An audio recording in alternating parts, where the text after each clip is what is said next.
பிரியமானவர்களே, இயேசு கிறிஸ்துவின் நாமத்தில் உங்களுக்கு என் அன்பின் வாழ்த்துக்கள். எப்படி சுகமாக இருக்கிறீங்களா?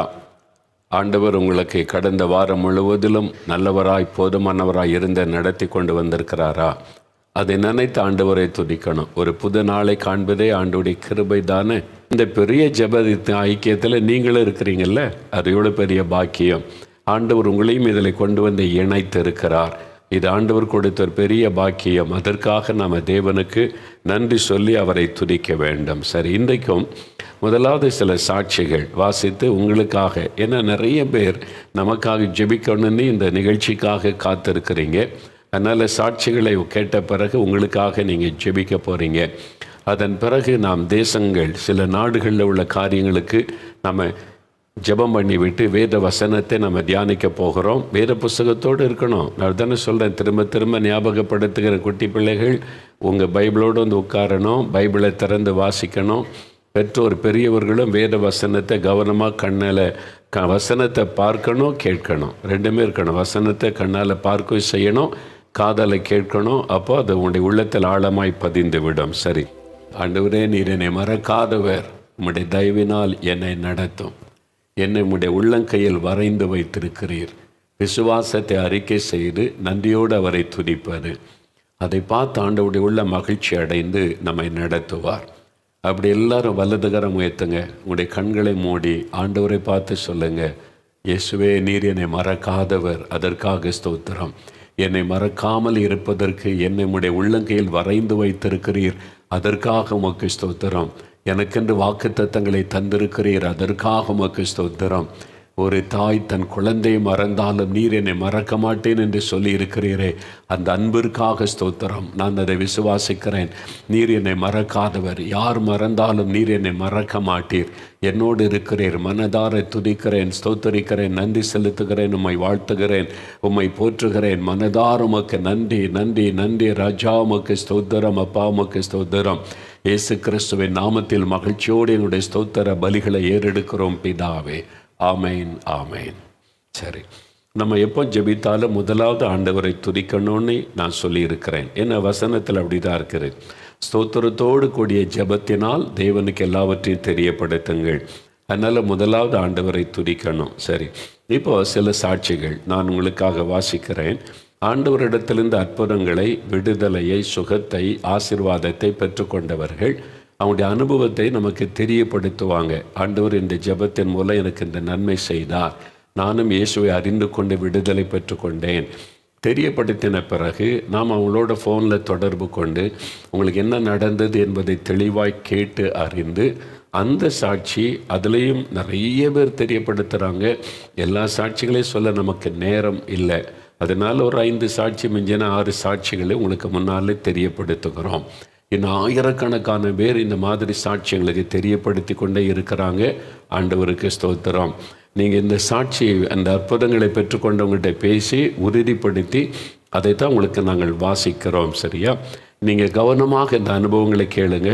அவங்க அனுபவத்தை அவங்களே சொல்லி இருக்கிறாங்க. அதைத்தான் உங்களுக்கு நான் வாசிக்கிறேன். அப்போ அவங்க பெற்றுக்கொண்ட மாதிரியே இன்றைக்கு இயேசு உங்களுக்கும் ஒரு அற்புதம் செய்வார். ஏதோ ஒரு காரியத்தில் உங்களுக்கு ஒரு அற்புதம் தேவைதானே? அதுக்காகத்தானே நீங்கள் இந்த நிகழ்ச்சியில் முதல் நேரத்திலே வந்து காத்திருக்கிறீங்க. நீங்கள் ஜெபிக்கணும், இயேசு உங்களுக்கு அற்புதம் செய்வார். சரியா? ஒருவேளை நீங்கள் கிறிஸ்தவர் அல்லாதவராக இருக்கலாம். இந்த மாதிரி நிகழ்ச்சியை பார்த்துட்டு எப்படி ஜெபிக்கிறதுன்னு தெரியலையே அப்படின்னு நினைக்கிறீங்களா? ஒரு மனுஷங்கிட்ட ஒரு குறைய சொல்கிற மாதிரி தான் இயேசு உங்கள் மத்தியில் தான் இருக்கிறார். உங்கள் பக்கத்தில், உங்கள் சமூகத்தில், உங்களுடைய வீட்டில், நீங்கள் இருக்கிற இடத்துல பிரசன்னமாக இருக்கிறார். அவர்கிட்ட நீங்கள் கண்ணை மூடி இயேசுவை நீங்கள் மனதில் நினைத்து அவர்கிட்ட நீங்கள் சொல்லலாம். உடனே அற்புதம் நடப்பதை நீங்கள் பார்ப்பீங்க. சரி, இப்போ இவங்களுக்கு என்ன அற்புதம் நடந்திருக்கிறது? இந்த சாட்சிகளை நம்ம பார்க்கலாம். சகோதரி மரியாள், சென்னையிலிருந்து ஒரு சகோதரி எழுதியிருக்கிறாங்க.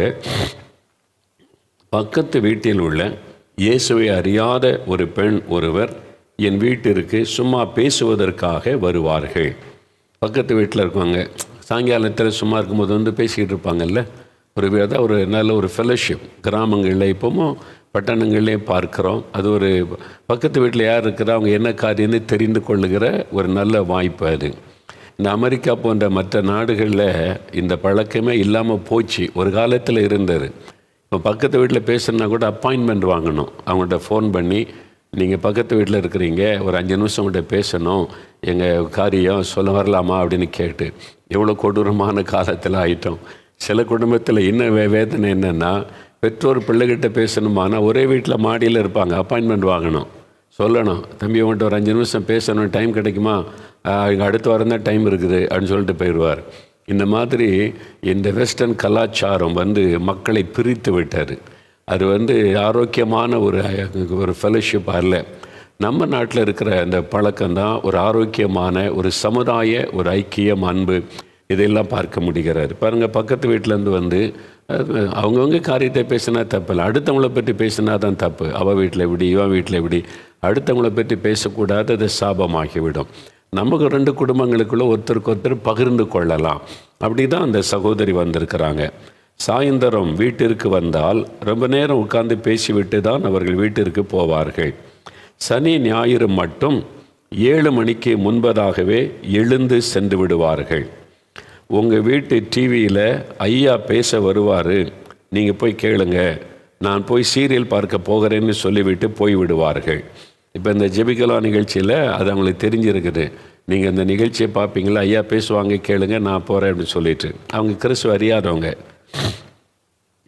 ஒரு நாள் நான் என்னோடு உட்கார்ந்து சாட்சியை மட்டும் கேளுங்கள் என்று சொன்னேன்.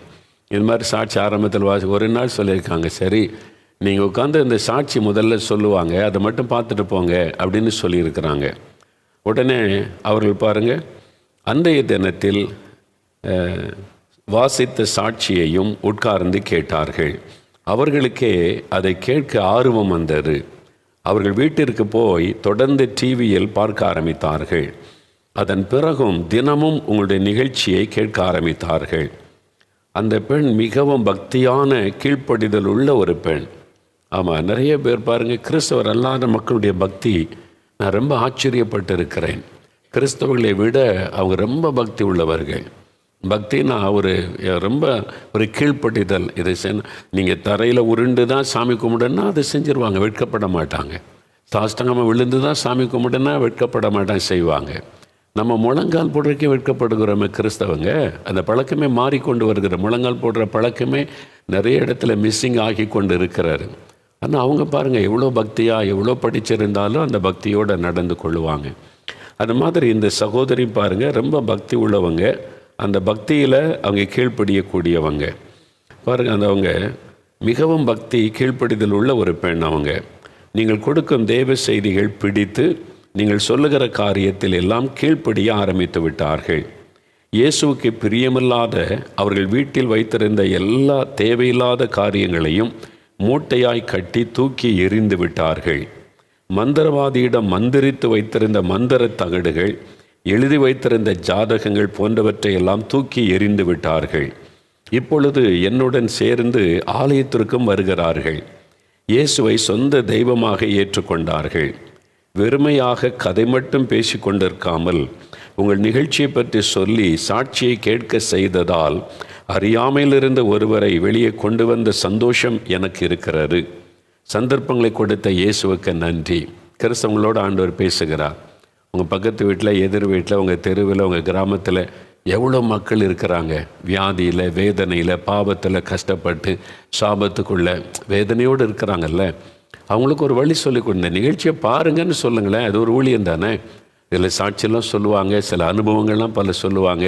நீங்கள் அதை கேளுங்கன்னு சொல்கிறது எவ்வளோ பெரிய ஊழியம். அதை தானே அவங்க செஞ்சாங்க, வேறு பிரசங்கமே இல்லை. நீங்கள் இதை பாருங்கள், உங்களுக்கு ஆசீர்வாதமாக இருக்கும். இதை கூட சொல்லாத கிறிஸ்தவர்கள் நிறைய பேர் இருக்கிறோம். ஆஃபீஸில் வேலை பார்க்குறவங்ககிட்ட எத்தனை பேர் வேதனையில் இருக்காங்க தெரியுமா? இப்போ அவங்க பாருங்களேன், இவங்க இவ்வளோ நாள் பக்தியாக இருக்கிறவங்க, இவங்கெல்லாம் எவ்வளோ பக்தி பார்த்தீங்களா? ஆனால் அறியாமையினால தவறான இடத்துல பக்தி வச்சுருந்தாங்க. ஒரு பக்கம் கடவுள் மேலே பக்தி, இன்னொரு பக்கம் மந்திரிக்கப்பட்ட தகடுகள், இன்னொரு பக்கத்தில் ஜாதகம். இதெல்லாம் ஒன்று சேராது. நிறைய பேர் இது அறியாமை. பாருங்கள், கடவுள் நம்பிக்கைன்னா கடவுள் எல்லாத்துக்கும் அப்பாற்பட்டவர், எல்லாத்தையும் கடந்து நிற்கிறவர். அவர் தெய்வம், அவர் கடவுள், வானத்தை பூமி உண்டாக்கினவர். எல்லாத்தையும் அவர் செய்ய முடியும். அவருக்கு நேரம் காலம் அதெல்லாம் கிடையாது. கிரகங்கள், சனி சுக்கிரன் இங்கே இருக்குது, சனி இங்கே இருக்குது, அது இங்கே இருக்குது, தோஷம், உனக்கு நேரம் நல்லா இல்லை அப்படி சொன்னால் அவர் கடவுள் கிடையாது. நீங்கள் யோசிங்களேன், நீங்கள் கொஞ்சம் யோசித்து பார்த்தாலே தெரியும் அவர் எப்படி கடவுளாக இருக்க முடியும். முதலமைச்சர்னே தமிழ்நாட்டில் ஒருத்தர் வச்சுருக்கிறோம். இந்த விவசாயம் இது பாதிக்குது அது பாதிக்குதுன்னா, இல்லை நான் பார்த்தேன், சுக்கிரன் இங்கே இருக்குது, சூரியன் அங்கே இருக்குது, தமிழ்நாட்டுக்கு இது நல்ல நேரம் கிடையாது, அதனால் ஒரு 6 மாதம் ஆகும், அல்ல 1 வருஷம் ஆகும், அப்போ தான் நன்மை நடக்கும்னு சீஃப் மினிஸ்டர் பேசுனா ஏற்றுக்கொள்வீங்களா நீங்கள்? எதுக்கு நீங்கள் சீஃப் மினிஸ்டரு அப்படின்னு கேட்போம்ல. கடவுள் என்கிறவர் உனக்கு நேரம் சரி கிடையாது, சுக்கிரன் அங்கே இருக்குது, சந்திரன் அங்கே இருக்குது, சனி இருக்குது, தோஷம் இருக்குது, அதனால் 6 மாதம் ஒன்றும் செய்ய முடியாது அப்படின்னு சொன்னால் அவர் எதுக்கு கடவுள் நமக்கு? அந்த படிப்பட்ட ஒரு கடவுள் எதுக்கு? அவர் கடவுள் தானா? நீங்களே யோசிங்க. எல்லாத்தையும் கடந்து நிற்கிறவங்க தாங்க கடவுள். அந்த சுக்கிரன் சந்திரன் சனிலாம் என்னது? கிரகங்கள், இந்த கடவுளால் படைக்கப்பட்ட கிரகங்கள். அது எங்கேருந்து? அது மனுஷனுடைய கால நிலைமை, சில குறிப்புகளுக்காக தேவன் அதை ஏற்படுத்தி வச்சிருக்கிறாரு. அதை வச்சு நம்முடைய வாழ்க்கையின் ஆசீர்வாதம்னு சொன்னால் அப்போ கடவுள் இருக்கு. நீ யோசிக்கணும்ல, நீ யோசித்து பார்த்தாலே தெரிஞ்சிடும் உங்களுக்கு. அப்போது குழப்பாடுறதுங்க, நம்ம குழப்பம். கடவுளையும் நம்பு, ஜாதகத்தையும் நம்பு, எப்படி ரெண்டையும் நம்ப முடியும்? தவறு. அது ஏதாவது ஒன்று மேலே தான் நம்பிக்கை, விசுவாசம் இருக்கணும். இதுதான் எல்லாத்தையும் கடவுளோட குழப்பி அதில் பணம் சம்பாதிக்கிறது. அதில் ஜாதகம்னா அதை பார்க்குறதுக்கு பணம், எழுதுறதுக்கு பணம், அப்புறம் ஒவ்வொன்றுக்கும் காசு, அப்புறம் எல்லாமே பாருங்களேன், அந்த பணத்தின் காரியத்தில் தான் நிற்கும். அப்படி மக்களை வசியப்படுத்தி அவங்களுடைய பலவீனத்தை பயன்படுத்தி பயப்படுத்தி, உனக்கு இது அதனால் தோஷம், அதனால் நிவர்த்தி செய்யணும், அதுக்கு இவ்வளோ பணம் ஆகும், இதான நடக்கிறது. நீங்களே யோசிங்களேன். இல்லை தோஷம் இருக்குது, கடவுள் இலவசமான நிவர்த்தி பண்ணிடுவார், ஒரு காசு செலவு பண்ண வேண்டாம்னு யாராவது சொல்கிறாங்களா? நீங்கள் சொல்லுங்கள். நான் சொல்ல, இயேசு செய்வார் இலவசம். எல்லா பாவ சாப தோஷம் எல்லாத்துலேயும் இந்த விடுதலை இலவசம்தான், காசுலாம் கிடையாது. அதுக்கு நீங்கள் போய் உங்களை வருத்தி கொள்ளணும், அதெல்லாம் ஒன்றும் கிடையாது. இருக்கிற இடத்துல விசுவாசிங்க, நீ இருக்கிற வீட்டிலேருந்தே விசுவாசிங்க, அவர் விசுவாசிங்க. அவர் அற்புதம், அவர் எங்கே வியாபித்து இருக்கிறவர் தானே. அவரை தேடி இருக்கு, அங்கே போகணும் இங்கே போகணும், இந்த ஆசீர்வாதம் இங்கே போ, அந்த ஆசீர்வாதம் அங்கே போ இருக்குது. அப்புறம் அதுக்கு இருக்கு கடவுள். அவர் எங்கே வியாபித்து இருக்கிறார்? உங்கள் வீட்டில் இருக்கிறார், இப்போ இருக்கிறார் பாருங்கள். இதை நீங்கள் தயவு செய்து, இந்த அறியாமையில் எவ்வளோ பக்தி உள்ள மக்கள் இருக்கிறார், இதை அறிஞ்சிட்டு அவங்க எவ்வளோ சந்தோஷப்படுவாங்க தெரியுமா? இதை சொல்ல வேண்டியது கிறிஸ்துவுடைய பொறுப்பு. பாருங்கள், ஒரு ஆத்மா ரட்சிக்கப்படுவது எவ்வளோ பெரிய சந்தோஷம் இல்லை? இன்றைக்கி அவங்க ரட்சிக்கப்பட்டு ஆண்டவருடைய பிள்ளை ஆயிட்டாங்க, அதுதாங்க பெரிய சந்தோஷம். பாருங்கள், அடுத்து சகோதரி சண்முக சுந்தரி, சிவகாசியிலிருந்து சகோதரி சண்முக சுந்தரி, இந்த சாட்சியை கேளுங்க. உங்களுடைய சரீரத்தில் ஒரு பாதிப்பு, heart problem, lungs problem, liver problem, kidney problem, ஏதோ ஒரு உறுப்பு பாதிக்கப்பட்டு ரொம்ப மனம் உடைஞ்சி இருக்கிறீங்களா? இவங்களுக்கு என்ன நடந்ததுன்னு பாருங்கள். எனக்கு கடந்த 8 வருடமாய் கிட்னி முழுமையாய் செயல்படாமல் சுருங்கி இருந்தது. சரி என்பார், கிட்னி பாதிக்கப்பட்டு அவருடைய கிட்னி சுருங்கி இருந்ததாம். இதனால் எனக்கு ஒரு அளவிற்கு மேல் சாப்பிட முடியாது, சாப்பிட்டால் வயிறு வீங்கி கொள்ளும், எப்பொழுதும் சோர்வாக இருப்பேன், எந்த வேலையும் என்னால் செய்ய முடியாத ஒரு சூழ்நிலையில் இருந்து வந்தேன். ஏப்ரல் 3ஆம் தேதி நடைபெற்ற அற்புத பெருவிழா நிகழ்ச்சியில் என்னுடைய பிரச்சனைக்காக நான் பாரத்தோடு ஜெபம் செய்து கொண்டிருந்த போது, அப்படி ஜெபம் பண்ணி கொண்டிருக்கும் போது 8 வருஷமாக கிட்னி பாதிப்பு, அதில் கஷ்டப்பட்டு கொண்டு இருக்கிறாங்க. இப்போது அவர் ஜெபித்து கொண்டிருக்கிற போது, இயேசு உங்கள் மூலம் என்னுடைய பெயரை அழைத்து என்னுடைய எல்லா பிரச்சனைகளும் மாறுகிறது என்று சொன்னார். அவங்க பெயரை சொல்லி ஆண்டவர் சொல்லியிருக்கிறார். ஜெபம், அந்த பரிசுத்த ஆவியானவர் அதை வெளிப்படுத்தி ஜெபிக்க வைத்திருக்கிறார். அந்த நிமிடத்தில் இருந்தே எனக்குள் நல்ல மாற்றங்கள். வீக்கமாக இருந்த என் வயிறு சாதாரணமாக மாறியது. விரும்பின பொருட்களை சாப்பிட முடிகிறது, சோர்வு இல்லை. சுறுசுறுப்பாக வேலைகளை செய்து வருகிறேன். இப்பொழுது நான் நன்றாக இருக்கிறேன். 8 வருட பலவீனத்திற்கு அற்புத பெருவிழாவில் இயேசு எனக்கு ஒரு அற்புதம் செய்து விடுதலையை கொடுத்திருக்கிறார். இயேசுக்கே என்னால் வாழ்நாள் முழுவதும் நன்றி செலுத்துகிறேன். 8 வருஷ கிட்னி ப்ராப்ளம் இயேசு சுகமாக்கிட்டார் இல்லைங்க, ஒரு ஜெபத்தில். இன்றைக்கு செய்வார். இன்றைக்கி ஜெப நேரத்தில் எங்கே பாதிப்பு இருக்குதோ அங்கே கை வைத்து நீங்கள் ஜெபிக்கணும். இயேசுவே, இந்த சண்முகப்பிரிய இந்த சுந்தரிக்கு சுகம் கொடுத்தீங்கல்ல, எனக்கு சுகம் கொடுங்க. நீங்கள் பட்சபாதம் உள்ள தேவன் அல்லன்னு சொல்கிறாங்க, அப்போ எனக்கும் ஒரு அற்புதம் செய்யுங்க. நான் உங்களுடைய நாமத்தை விசுவாசிக்கிறேன்னு ஜெபிச்சு பாருங்கள், உங்களுக்கும் அற்புதம் நடக்கும். ஜெபன்றது ரொம்ப கஷ்டம்லாம் கிடையாது, ஆண்டவரோடு பேசுவார், அவ்வளோதான். ஒரு தகப்பட்ட பிள்ளைகள் கேட்கும்ல, அப்பா எனக்கு பென் வாங்கி கொடுங்க, அப்பா எனக்கு ஷூ வாங்கி கொடுங்க, அப்பா எனக்கு இந்த காரியத்தை ஸ்கூலுக்கு போகணும் செய்யணும் கேட்குறதில்ல. ஒரு குழந்தை தகப்ப அது மாதிரி தான். இயேசுவே எனக்கு சுகம் கொடுங்க, உங்களுடைய பிள்ளை நான் வந்திருக்கிறேன், என் தவறெல்லாம் மன்னிச்சு எனக்கு சுகம் கொடுங்க. நான் குறைவுள்ள மனுஷன்தான், பலவீனம் உள்ளவன் தான், நீங்கள் இரக்கமுள்ள தகப்பன் தானே, என்னை மன்னிச்சு சோகம் கொடுங்க. அவ்வளோதான் ஜெபம். நீங்கள் விசுவாசத்தோடு செய்தால் இயேசு உடனே அற்புதம் செய்வார். இப்போது பாருங்களேன், ஒரு சகோதரர் வினோதமான ஒரு காரியம். ஆனால் இது மாதிரி நிறைய பேர் பாதிக்கப்பட்டிருக்கிறாங்க, நிறைய பேர். அது மாதிரி சகோதரர் மோனிஷ், சென்னையிலிருந்து மோனிஷ் என்கிற ஒரு வாலிப தம்பி, நான் என் தாயின் வயிற்றில் இருக்கும்போதே அந்த எடுத்த ஸ்கேனில், தாயில் கர்ப்பத்தில் இருக்கும்போது குழந்தை ஸ்கேன் எடுப்பாங்கல்ல, எடுத்த போது விரல் சூப்பி கொண்டு இருந்திருக்கிறேன். கை விரல் சூப்புறதில் சூப்பி கொண்டே இருந்தது.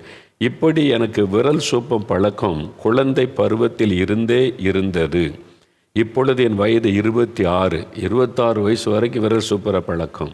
சின்ன பிள்ளைகளுக்கு இருக்க ஒரு வயசில் அது மறந்துடும். ஆனால் தொடர்ந்து பாருங்கள், 26 வயசுலையும் இந்த வாலிப வயதிலும் கூட தூங்கும்போது என்னை அறியாமலே என் விரல் என் வாய்க்கு போய் சூப்ப ஆரம்பித்து விடுவேன். எத்தனையோ முறையில் விரல் சூப்பம் பழக்கத்தை நிறுத்த வேண்டுமென்று நினைத்து முயற்சிகள் செய்தாலும் கூட என்னால் நிறுத்த முடியவில்லை.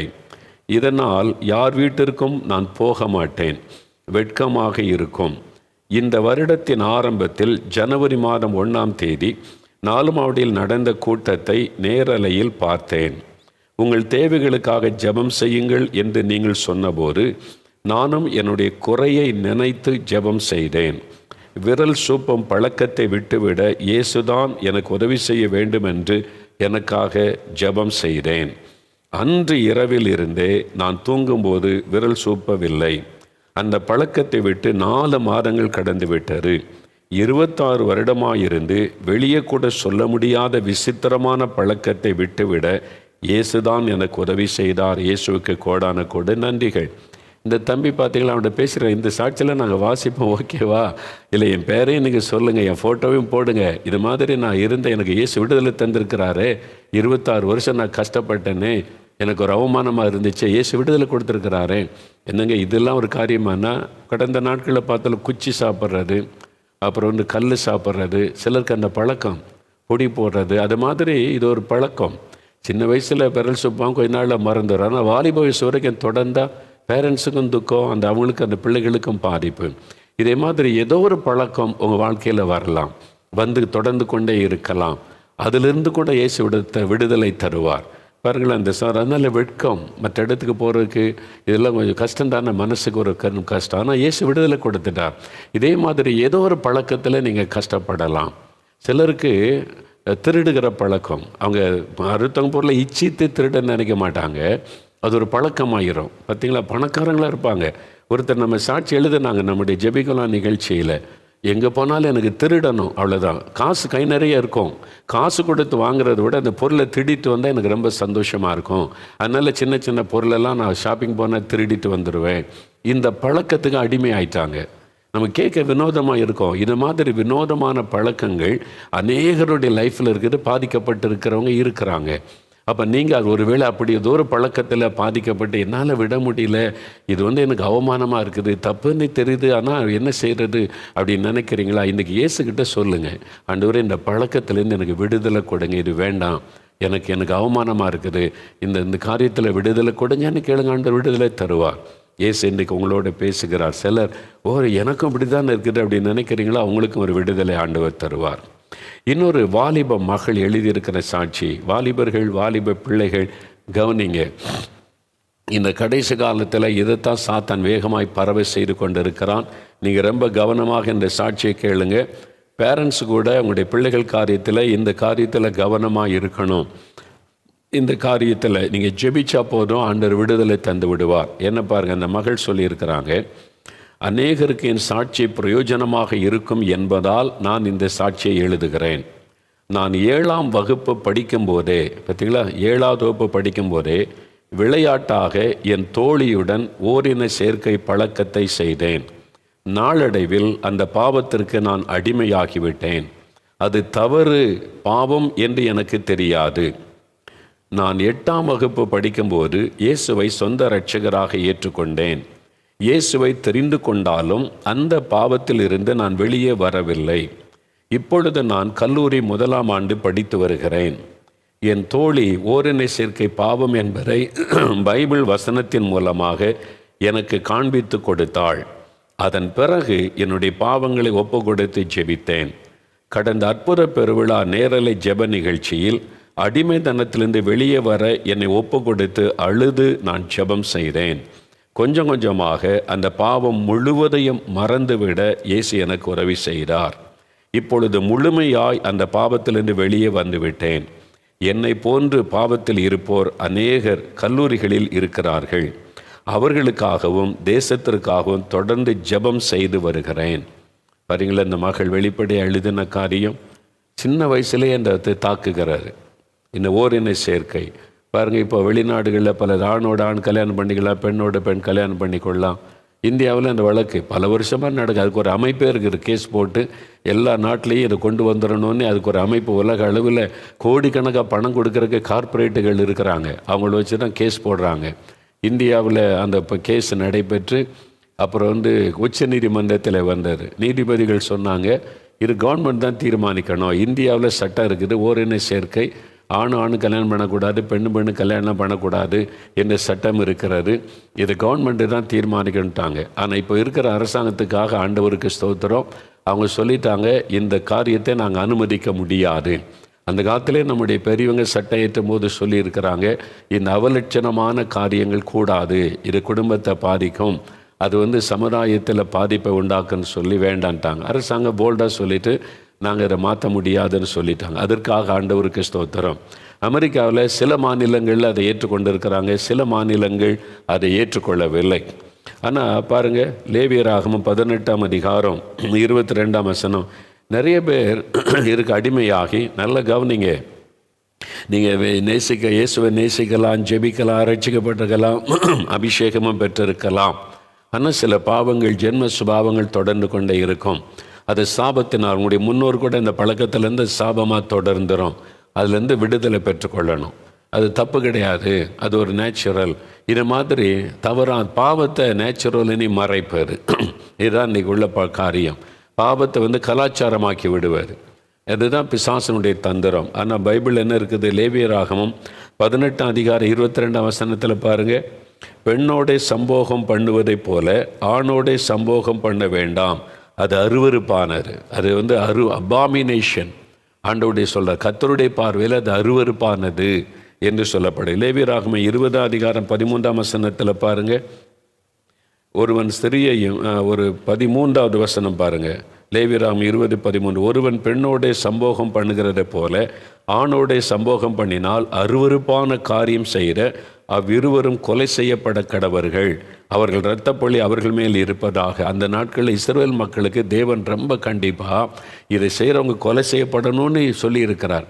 ஆனால் இன்றைக்கி வேதனையான காரியம் என்ன தெரியுமா? உலகத்திலேயே இந்த ஓரின சேர்க்கையாளர்களுக்கு பெரிய ஊர்வலம் நடத்தி விழா கொண்டாடுறது எங்கே தெரியுமா?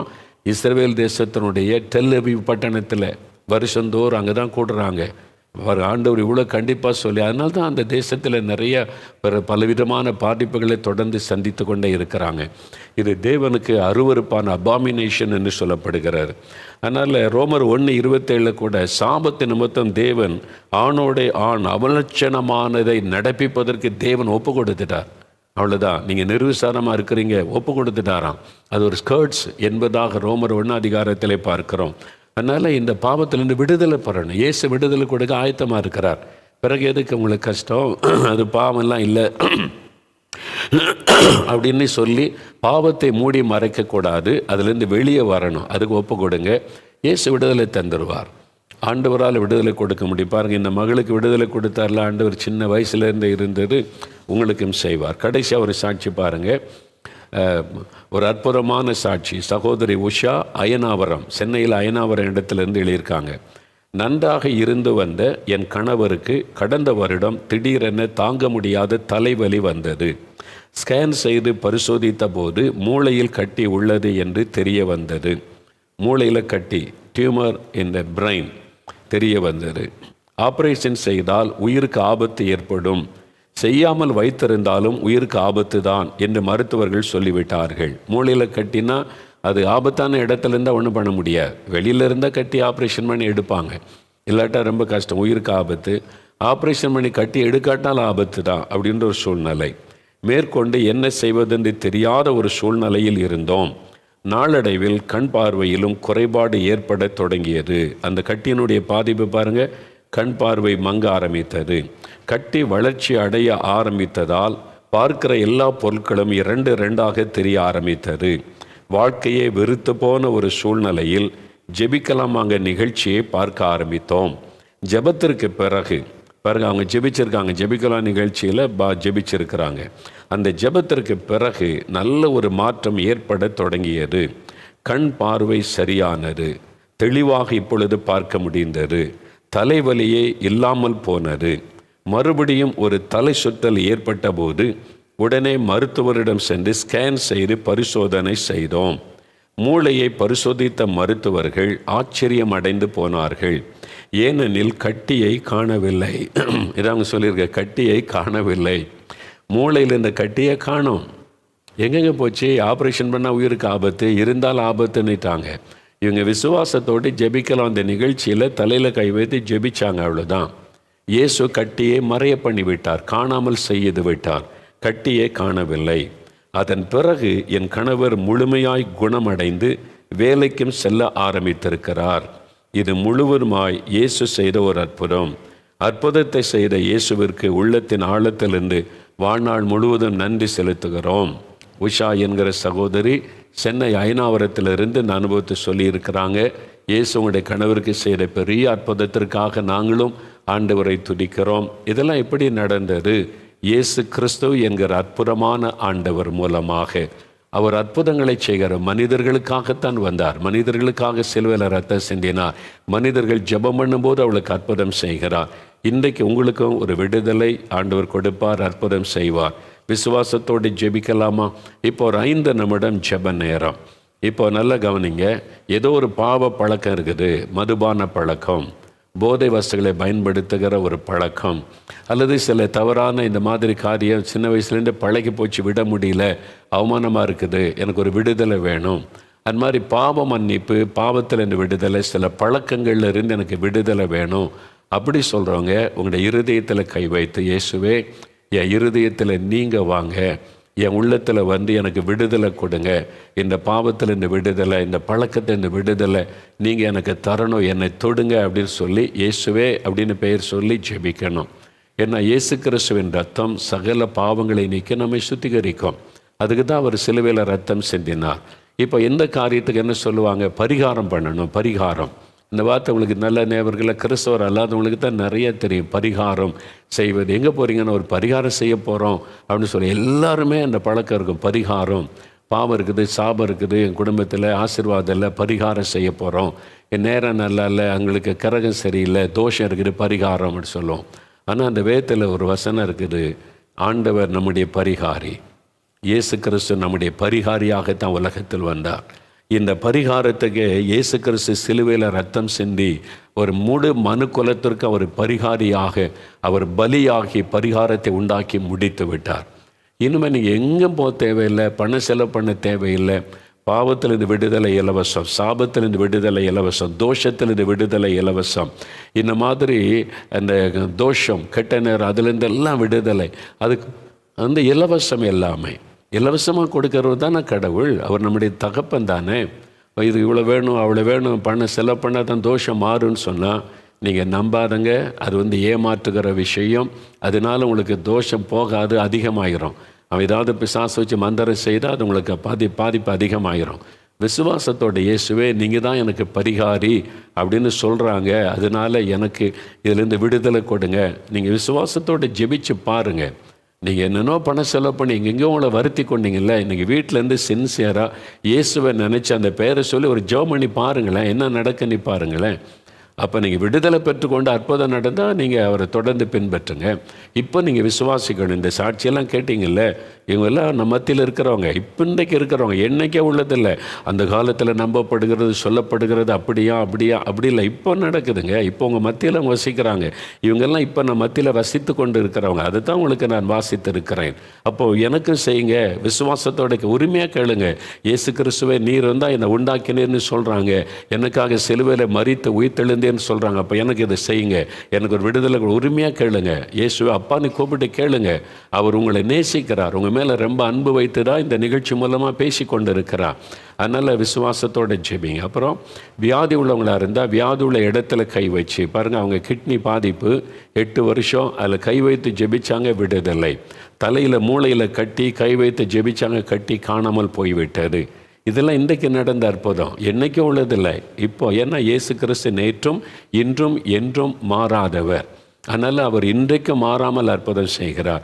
விசுவாசத்தோடு இன்றைக்கி ஜெபிங்க. உங்களுக்கு எங்கே பாதிப்பு இருக்குது அந்த இடத்துல கை வைத்து இயேசு கிறிஸ்துவே என்னை தொடுங்க, இயேசுவே எனக்கு அற்புதம் செய்யுங்கன்னு கேளுங்க. இயேசுவின் நாமத்தில் எனக்கு சுகம் உண்டாகட்டும்னு கேளுங்க. உங்கள் வீட்டில் யாராவது வியாதிப்பட்டவங்க இருந்தால் நீங்கள் அவங்க மேலே கை வைங்க. அவங்க தலையில் கை வைத்து இயேசுவே உங்களை சுகமாக்குங்க, இயேசுவின் நாமத்தில் என் குழந்தை சுகமாகட்டும், இயேசுவின் நாமத்தில் என் கணவர் சுகமாகட்டும், மனைவி, பெற்றோர், பிள்ளைகள், ஒருவருக்காக ஒருவர் ஜெபம் பண்ணுங்க. ஒரு 5 நிமிடம் நான் விசுவாசத்தோடு நீங்கள் ஜெபிச்சா போதும், இயேசு அற்புதம் செய்து விடுவார். ஜெபிக்கலாமா? இப்போ அப்படியே கண்களை மூடிக்கொள்ளுங்க.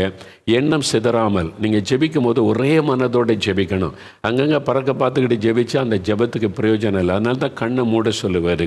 இருதயத்தில் இயேசுவை நினைத்து, இயேசுவே இவங்களுக்கெல்லாம் அற்புதம் செய்தீங்க, இன்றைக்கி எனக்கு செய்யுங்க, எனக்கு விடுதலை கொடுங்க, என் குடும்பத்தில் ஒரு அற்புதம் செய்யுங்க, இந்த வேதனையை மாற்றுங்க, இந்த நெருக்கத்தை மாற்றுங்க, அவமானத்தை மாற்றுங்க, நிந்தையை மாற்றுங்க, இயேசுவின் நாமத்தில் எனக்கு ஒரு அற்புதம் நடக்கட்டும். ஜெபம் பண்ணுங்க. உங்களுடைய உள்ள உடைந்த பாரம் வந்து அழுதுருங்க. தப்பையில் அழுது ஜெபம் பண்ணிடுங்க. ஆண்டவர்கிட்ட கண்ணீரை ஊற்றிடுங்க. மனுஷங்கிட்ட போய் அழுது என்ன பிரயோஜனம்? மனுஷர்கள் அழுகிறத பார்த்துட்டு அந்த நேரம் ஆறுதல் சொன்னாலும் அவ்வளோதான் அவங்களால சொல்ல முடியும். ஆனால் இயேசு அற்புதம் செய்ய முடியும். உங்கள் கண்ணீரை ஊற்றிடுங்க. ஆண்டவரே எனக்கு விடுதலை கொடுத்தாதான் முடியும். நீங்கள் இவ்வளோ பேருக்கு அற்புதம் செய்தீங்களே, எனக்கும் ஒன்று செய்யுங்க, நான் எவ்வளோ கஷ்டப்படுறேன், எனக்கு விடுதலை கொடுங்க கேளுங்க. அப்படியே ஜெபிங்க ஜெபிங்க. வாயை திறந்து கண்களை மூடி முடிந்தால் முழங்கால் படியிட்டு கொள்ளுங்க.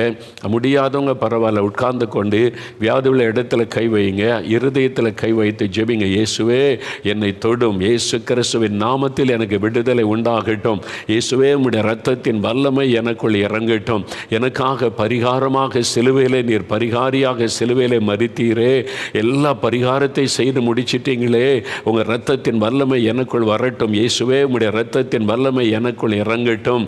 இன்றைக்கு இந்த சாப கட்டுகள் மாறட்டும், பாவ கட்டுகள் மாறட்டும், பாவ பழக்கங்கள் இயேசு கிறிஸ்துவின் நாமத்தில் என்னை விட்டு விலகட்டும். ஆண்டவரே இந்த பழக்கம் வேண்டாம், இந்த பாவம் வேண்டாம், இந்த ரகசிய பாவம் வேண்டாம், ஐயோ இந்த பாவமே தெரியாமல் இருந்துட்டேன், இன்றைக்கு இயேசு கிறிஸ்துவின் நாமத்தில் எனக்கு விடுதலை உண்டாகட்டும். ஜெபிங்க. ஆண்டவருடைய வல்லமை இறங்குகிறாரு. இயேசு கிறிஸ்துவின் பெயரை சொல்ல சொல்ல சொல்ல இயேசு கிறிஸ்துவுடைய வல்லமையுடைய பிரசன்னம் உங்கள் வீட்டுக்குள்ளே இறங்குகிறது. இப்பொழுது உங்களை தொடுகிறது. என் ஆவிலே நான் உணர முடிகிறது. ஆண்டவருடைய வல்லம் உங்கள் மேலே பலமாக இறங்குகிறது. ஆண்டவர் தொடுவதை சிலர் உணர்கிறீர்கள். உங்கள் மேலே ஒரு மின்சாரத்தை போல வல்லமை இறங்குவதை சிலர் உணர்கிறீர்கள். ஒரு வெளிச்சம் உங்களுக்குள்ளே பாய்ந்து வருவதை சிலர் உணர்கிறீர்கள். அவர் வல்லமை உங்கள் மேல் சரீரத்தில் இறங்குவதை உணர்கிறீர்கள். யாரோ ஒருவர் தொடுவதை உணர்கிறீர்கள். அது இயேசு, அது இயேசுவின் வல்லமை. இப்பொழுது உங்கள் வீட்டுக்குள் ஆண்டவருடைய பிரசன்னம் இறங்கி இருக்கிறது. சில வீடுகள் இருக்கிற அசுத்த ஆவிகள் வெளியேறுகிறது. அது அலறி கீழே விழுகிறது. பயப்படாதுங்க, பயப்படாதுங்க, தன்னால் போயிடும். அந்த பிசாசின் ஆவி போயிடும். அந்த தோஷம் எல்லாம் போய்விடும் இயேசுவின் நாமத்தில். அந்த தோஷத்தை கொண்டு வந்த, சாபத்தை கொண்டு வந்த பொல்லாத ஆவிகள் விலகட்டும் இயேசுவின் நாமத்தில். என் ஜனத்தை வாதிக்கிற பொல்லாத பிசாசே, என் ஜனங்களை ஏமாற்றி வஞ்சித்து வைத்திருக்கிற பொல்லாத பிசாசே, பொல்லாத சர்ப்பத்தின் ஆவியை உன்னை கடிந்து கொள்கிறேன் இயேசுவின் நாமத்தில். அந்த வீடுகளை விட்டு விலகி போய் இயேசுவின் நாமத்தில். எல்லா தோஷங்களும் இன்றைக்கு மாறட்டும் இயேசுவின் நாமத்தில். எல்லா தோஷங்களும் இன்றைக்கு மாறட்டும் இயேசுவின் இரத்தத்தின் வல்லமையினால். எல்லா பாவ தோஷங்களும் சாப தோஷங்களும் இயேசு கிறிஸ்துவின் நாமத்தில் விலகட்டும். என்ற குடும்பங்களை விட்டு உம்முடைய இரத்தத்தின் வல்லமை வீடுகளுக்குள் இறங்கட்டும். இந்த தோஷங்களுக்குள்ளே கிரியச்சுகிற பொல்லாத வஞ்சிக்கிற ஆவிகளை அதட்டுகிறேன். வெளியேறி போய் இயேசுவின் நாமத்தில். அந்த நோய்கள் விலகட்டும், பயங்கள் விலகட்டும், கலக்கங்கள் விலகட்டும், சோர்வுகள் விலகட்டும். இன்னைக்கு இந்த குடும்பத்தில் ஆசீர்வாதம் வரட்டும் அப்பா. தடைகள் எல்லாம் நீங்கட்டும் ஆண்டவரே. பாவத்தில் இருந்து விடுதலை, சாபத்தில் இருந்து விடுதலை இயேசுவின் நாமத்தில் உண்டாகிறதற்காக நன்றி. தடைகள் மாறுகிறதற்காய் ஸ்தோத்திரம். எல்லாருக்கும் விடுதலை கொடுங்க, எல்லாரையும் சந்தோஷப்படுத்துங்க. உங்கள் துக்கம் சந்தோஷமாக மாறும்னு சொன்னீங்களப்பா. இந்த ஜனங்கள் வேறு யாரிடத்துல போவாங்க ஆண்டவரே? எவ்வளோ போய் ஏமாந்து பணத்தெல்லாம் செலவு பண்ணி கஷ்டப்பட்டு நிற்கிற மக்களப்பா. ஆண்டவரே, இந்த மக்களுக்காக தானே நீங்கள் சிலுவையிலே மரித்தீங்க, நீங்கள் ரத்தம் சிந்தினீங்க, இவங்களுக்காகத்தானே வாரடிப்பட்டீங்க, சிலுவையிலே முள்முடி ஏற்றுக்கொண்டீங்க. அதை நினைத்தருளுங்கப்பா. ஒவ்வொருவருக்கும் உங்களை வெளிப்படுத்துங்க. ஒவ்வொருவர் மீது உம்முடைய இரத்தத்தின் வல்லமை இறங்கட்டும். ஒவ்வொருவருக்கு அற்புத விடுதலை சுகம் இயேசு கிறிஸ்துவின் நாமத்தில் உண்டாகட்டும். நீர் கொடுக்கிற விடுதலைக்காக ஸ்தோத்திரம், சுகத்திற்காய் ஸ்தோத்திரம், பாவ சாப தோஷங்கள் மாறுகிறதற்காய் ஸ்தோத்திரம். இயேசுவின் நாமத்தில், இயேசுவின் நாமத்தில், இயேசுவின் நாமத்தில் ஆண்டவருடைய வல்லமை விடுதலை கொடுத்து கொண்டு இருக்கிறதற்காக உமக்கு நன்றி. கௌரி என்கிற சகோதரி ரொம்ப கண்ணீர் விட்டு அழுகிறீங்க. உங்கள் குடும்பமே பாதிக்கப்பட்டு நிற்க, தோஷம் தோஷம் தோஷம்னு சொல்லி என் குடும்பமே பாதிக்கப்பட்டு நிற்கிறே என்று சொல்லி கண்ணீர் விட்டு அழுகிறீங்க. இயேசுடைய வல்லமை உங்களை தொடுகிறது. இன்றைக்கூட இந்த பாவ சாப தோஷங்கள் இயேசுவின் நாமத்தில் உங்களுடைய குடும்பத்தை விட்டு விலகுகிறது. தடைப்பட்ட நன்மைகள் எல்லாம் இனி நிறைவேறுவதை காண்பீங்க. நோய்கள் எல்லாம் மறைந்து போவதை காண்பீங்க. உங்களுடைய ஜெபம் கேட்கப்பட்டது சகோதரி. இயேசுவே ஸ்தோத்திரப்பா, உங்களுக்கு நன்றி அப்படின்னு சொல்லுங்க. இந்த நாள்லேருந்து நீங்கள் மாற்றத்தை காண்பீங்க. இயேசுவுக்கு ஸ்தோத்திரம், இயேசுவுக்கு ஸ்தோத்திரம், இயேசுவுக்கு ஸ்தோத்திரம். ஆண்டவர் அப்படி செய்கிற அன்பிற்காக உமக்கு நன்றி. ஆண்டவரே உமக்கு நன்றி. தகப்பனே, அப்படி யார் யார் கண்ணீரோடு வேதனையோடு ஜெபிக்கிறாங்களோ அவங்களுக்கெல்லாம் நீங்கள் அற்புதம் செய்து அவங்கள மகிழ பண்ணுங்கப்பா. ஆறுமுகம் என்கிற ஒரு ஐயா ஜெபிக்கிறீங்க. என் குடும்பத்தின் மேலே பரம்பரையாக அந்த சாப தோஷம் இருக்குன்னு சொல்கிறாங்க. எவ்வளோ பணம் செலவு பண்ணி பார்த்துட்டேன். என் குடும்பமே இன்றைக்கி பாதிக்கப்பட்டு நிற்கிறே. எல்லாம் தடைப்பட்டு ஆசீர்வாதத்தை இழந்து நிற்கிறோம். நிந்தை அவமானம் என்று கலங்கி ஜெபிக்கிற ஆறுமுகம் என்கிற ஐயா, ஆண்டவர் உங்களுடைய ஜெபத்தை கேட்டார். இயேசுவின் பெயரை நீங்கள் சொன்னீங்க. இயேசுடைய பெயரை சொன்னதுனால ஆண்டவர் இறங்கி உங்களை தொடுகிறார். உங்கள் குடும்பத்தின் மீது இருக்கிற சாபங்கள் மாறுகிறது இயேசுவின் நாமத்தில். அந்த தோஷங்கள் நீங்குகிறது இயேசுவின் நாமத்தில். உங்கள் பிள்ளைகளுடைய வாழ்க்கையில் இனி நன்மை நடக்கும். உங்கள் குடும்பத்தில் இழந்து போன எல்லா ஆசீர்வாதத்தை திரும்ப பெற்றுக்கொள்வீங்க.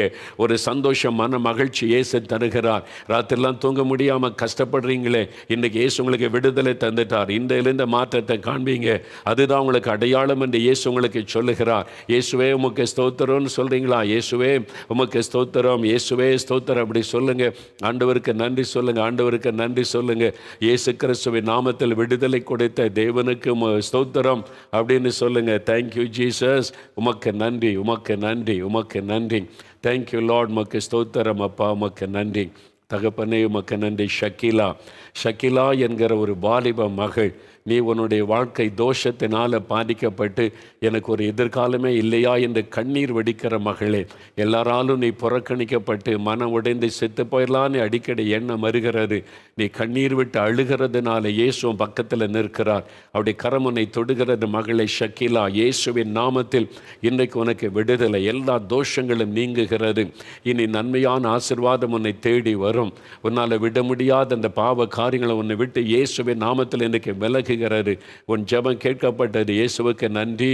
இயேசுவே ஸ்தோத்திரம்னு சொல்லு மகளே. இயேசுவுக்கு ஸ்தோத்திரம், இயேசுவே நன்றின்னு சொல்லு. ஆண்டவர் இந்த நாள் முதல் உனக்கு மாற்றத்தை கட்டளை இடுகிறார். அந்த அன்பிற்காக உமக்கு ஸ்தோத்திரம் என்று உம்மை துதிக்கிறேன், ஸ்தோத்தரிக்கிறேன் அப்பா. உமக்கு நன்றி செலுத்துகிறேன் அப்பா. தேங்க்யூ லார்ட், உமக்கு நன்றி அப்பா, உமக்கு நன்றி. Thank you Lord. ராஜலட்சுமி என்கிற ஒரு அம்மா ஜெபிக்கிறீங்க. ஆண்டவருடைய பாதபடியில் இயேசுவே என் குடும்பத்தில் நீ இறக்க செய்யுங்க. இந்த தோஷெல்லாம் நீங்கணும்னு எவ்வளோ பணம் செலவு பண்ணேன், எதுவுமே மாறலை, எனக்கு ஒரு அற்புதம் செய்யுங்கன்னு ஜெபிக்கிறீங்க. உங்கள் ஜெபம் கேட்கப்பட்டது. உங்களுடைய கண்ணீரை இயேசு கண்டார். இன்றையிலிருந்து உங்கள் வீட்டுக்குள்ளே மாற்றத்தை காண்பீங்க. உங்கள் சரீரத்தில் உண்டான வியாதி எவ்வளோ பணம் செலவு பண்ணி போகலைல்ல, இப்போ இயேசுடைய தழும்புள்ள கரம் உங்களை தொடுகிறதம்மா. இந்த நிமிஷத்தில் உங்களுக்கு விடுதலை. அந்த வலி வேதனை எல்லாம் மறைகிறது. இயேசுவுக்கு நன்றின்னு சொல்லுங்க. ராஜலட்சுமி, இயேசுடைய நாமத்தில் உங்களுக்கு விடுதலை சுகம் உண்டாகிறது. இயேசுவுக்கு நன்றி சொல்லுங்க. தேங்க்யூ லார்ட், மக்கு ஸ்தோத்திரம், ஸ்தோத்திரம் என்று உம்மை துதிக்கிறோம், நன்றி செலுத்துகிறோப்பா. பாஸ்கரன் என்கிற ஒரு சகோதரர் ஜெபம் பண்ணுறீங்க. உங்களுடைய எலும்புகளில் பாதிப்பு, பலவிதமான வேதனைகள், மனக்குழப்பங்கள், அதனால் வாழவே பிடிக்கவில்லை என்று நீங்கள் சோர்ந்திருக்கிறீங்க. அதனால் ஆண்டவர் உங்களுடைய வேதனை உள்ள ஜெபத்தை கேட்டார். அவருடைய தழும்புள்ள கரம் தொடுகிறது. எலும்புகள் இருக்கிற வலியெல்லாம் மாறுகிறது. உங்கள் வாழ்க்கையில் இதுவரை இழந்து போனது எல்லாம் இனிமேல் நீங்கள் திரும்ப பெற்றுக்கொள்ளும்படி இயேசு கிறிஸ்து இன்று முதல் உங்களை ஆசீர்வதிக்கிறார். உங்களுடைய ஜெபம் கேட்கப்பட்டது. இயேசுவுக்கு நன்றின்னு சொல்லுங்கள். நன்றி ஆண்டவரேன்னு சொல்லுங்கள். நன்றி, உமக்கு நன்றி, உமக்கு நன்றி. தகப்பனே உமக்கு ஸ்தோத்திரம் அப்பா, உமக்கு ஸ்தோத்திரம். தேவரீர் உம்முடைய ஜெபத்தை கேட்டு அப்படி சொல்லுங்கள். வலது கரை உயர்த்தி சொல்லுங்கள். வலது கையை உயர்த்தி இயேசுவே ஸ்தோத்திரம், விடுதலை கொடுத்துட்டீங்க, சுகம் கொடுத்துட்டீங்க, அற்புதம் செய்துட்டீங்க, நன்றி ஆண்டவரேன்னு சொல்லுங்கள். தகப்பனே, இன்றைக்கு உங்கள் நாமத்தை சொல்லி கூப்பிட்ட ஒவ்வொருவருக்கும் அற்புதம் செய்துட்டீங்க, விடுதலை கொடுத்துட்டீங்க, ஆசீர்வதித்துட்டீங்க. நன்றி அப்பா, கோடி கோடி நன்றி. இயேசு கிறிஸ்துவின் நாமத்தில் ஜெபிக்கிறோம் பிதாவே. ஆமேன், ஆமேன். உட்காருவோம். ஆண்டவர் பாருங்க, உங்களுடைய ஜெபத்தை கேட்டார். இனி என்ன செய்யணும்? ஆண்டவரை துதிக்கணும். ஆண்டவரே, நீர் கொடுத்த விடுதலைக்காய் ஸ்தோத்திரம், சுகத்திற்காய் ஸ்தோத்திரம், நான் உமக்கு நன்றி செலுத்துகிறேன்னு ஆண்டவரை துதிக்கணும். சரியா? சரி, இப்போ